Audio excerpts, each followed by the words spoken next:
లక్ష్మి అత్తయ్య, ఎందుకమ్మా ఎప్పుడు చూసినా ఏదో పని చేస్తూనే ఉంటావు? తప్పేముంది అత్తయ్య, మన పని మనం చేసుకోవడం ఆనందమేగా. తర్వాత చేసుకోవచ్చులేరా అమ్మా. ఈ కొంచెం అవ చేసి వస్తా, పదండి అత్తయ్య.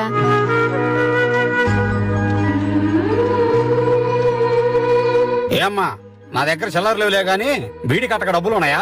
ఏరా, నీకు లేతే బీడీలు సిగరెట్లు పాన్ పరాకు తప్ప వేరే బాధ్యతలేం లేవా? ఎందుకు లేవు? రేపటి నుండి కోడి పందాలు మొదలవుతున్నాయి. ఛీ, నువ్వు మారతావని ఆ అమాయకురాలు నీకిచ్చి చేశాను చూడు. నాదిరా బుద్ధి తక్కువ. పాప మా పిచ్చితే 4 మంది చాకరీ చేస్తుంది. ఏనాడా నేను తొస్తూ అన్నావా? ఒక్క రోజన్నా సంతోష పెట్టావా? అమ్మా, అర్థం లేకుండా మాట్లాడుకో. తనేనాడన్నా అడిగిందా నాకు పలాంత కావాలని? ఒరేయ్, అందరి భార్యలు అలా అడగలేరురా. అందులోనూ నీ భార్యకి ఆత్మాభిమానం ఎక్కువ. అలాంటప్పుడు ఎలా అడుగుతుంది? మొగుడనేవాడు భార్య నోరు తెరిచి అడగకపోయినా తనకేం అవసరమో తెలుసుకొని అది అందివ్వగలిగేవాడేరా మగాడు. కష్టం విలువ తెలియనోడు కష్టాలు పాలవుతాడు. భార్య విలువ తెలియనోడు భ్రష్టు పట్టిపోతాడు.